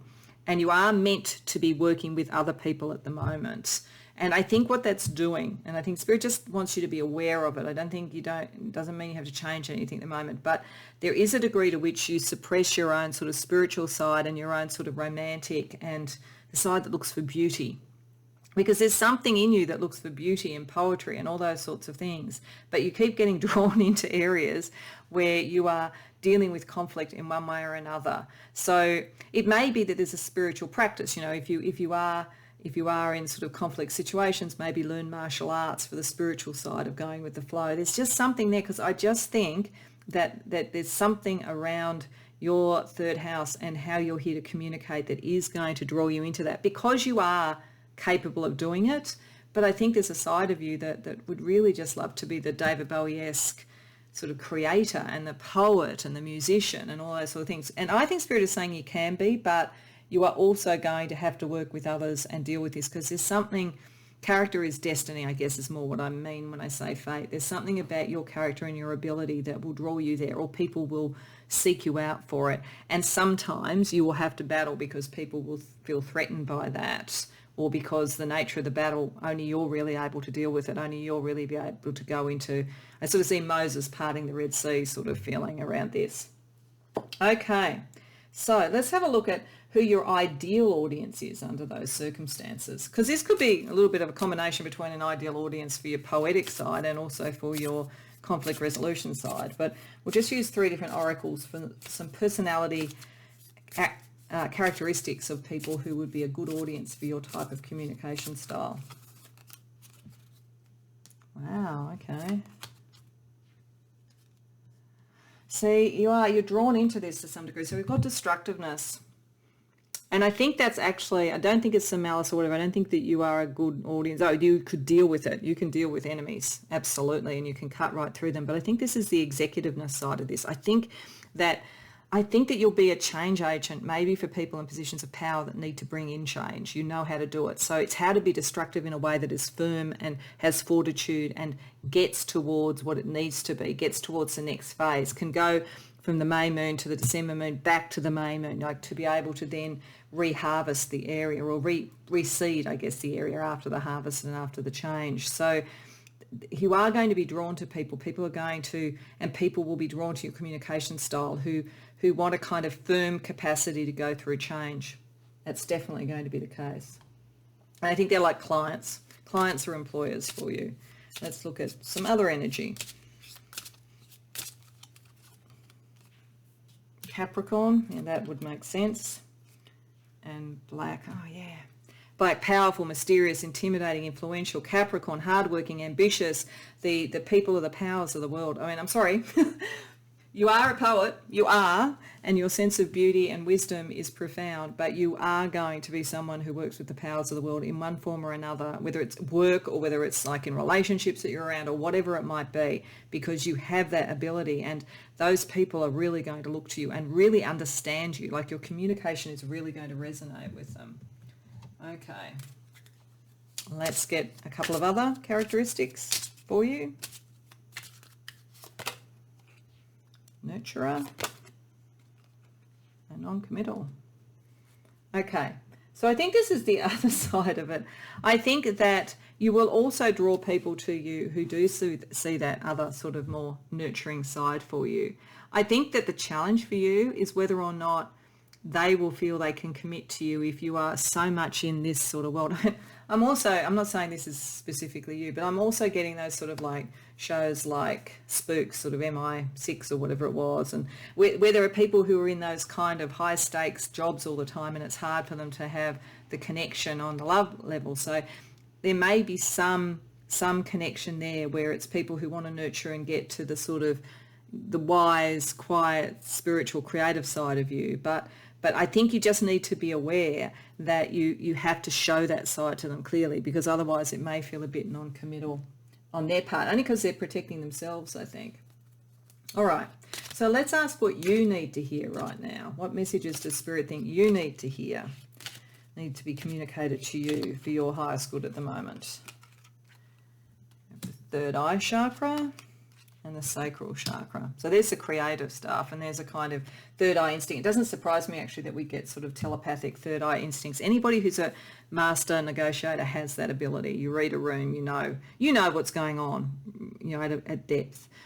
We have lapis lazuli, which is about inspiration and contact for the third eye, and the affirmation Spirit wants you to hear are, I am inspired by the world around me, and I am forever in contact with my higher self. So remember the sage side of you.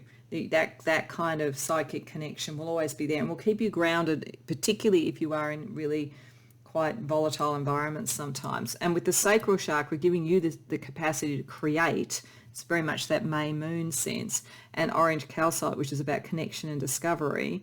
The affirmations are, I feel connected to all things and I am on the path to self-discovery. So there's something in this. For all that I think you're drawn into these things, it may even be that, as I say, you go, look, I'm a poet, I'm a musician, I'm all these things. I don't want to have to deal with everybody's sort of battles all the time. But part of this is discovering that you can be both.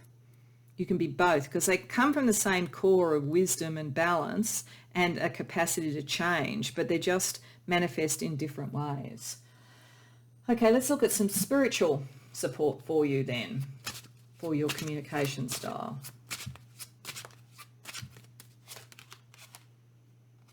Okay, so indigo child and Twitter platform. Okay.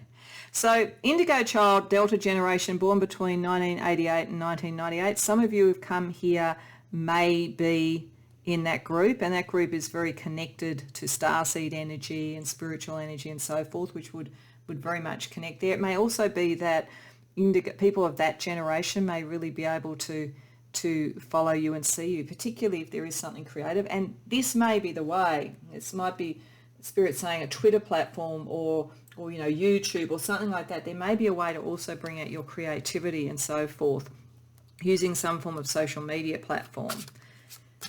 And let's get some cards from the evolution of the soul.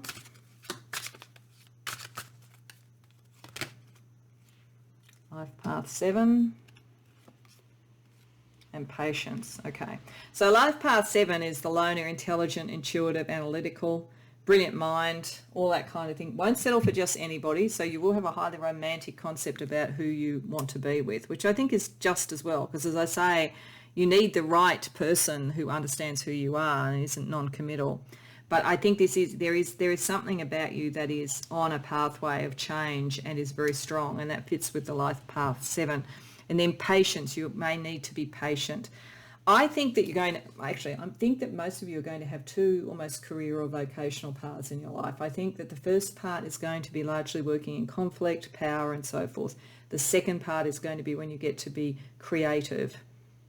I mean, you may be able to do them both at the same time, but I think that to really get to your heart and the creative side of it, it's just saying patience is going to be necessary. You're not going to lose the skills. They're innate and born into you, but for when you can really start to use them in the 3D world, I think you have to be the knight in shining armor for everybody. You need to be the conflict resolution person. There's a cause that you're here for to start with, and then as a reward, you get to be able to move into your creative side. And I don't mean by that you have to wait till you're 60 or something, but I just think at the moment there's some battles that you are uniquely equipped to take forward. All right, so to close that out, I want to get another couple of cards from one of the decks that was at the beginning, which has astrology, archetypes, timing, and so forth, sacred symbols, and then we'll use some astro chakra cards to bring it all together.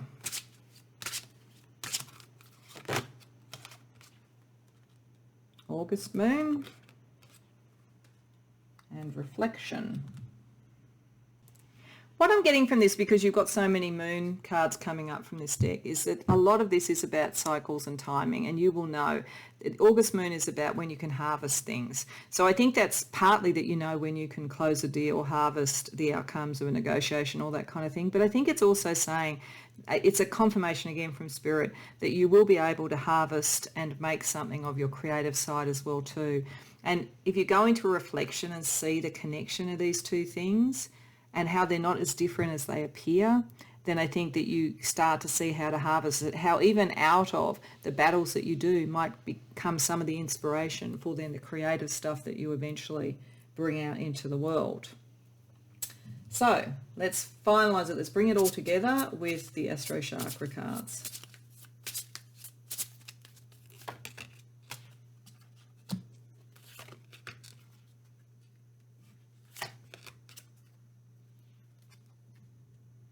Okay, so firstly, your power, your sense of self comes from your Saturnian energy to have discipline, self-discipline, and to deal with power. As I say, it's innate in you, whether you want it to be or not. I do think you are the leader with the soul of a poet, I really do, but there is something Saturnian about you, and you are uniquely able to deal with these things compared to most people.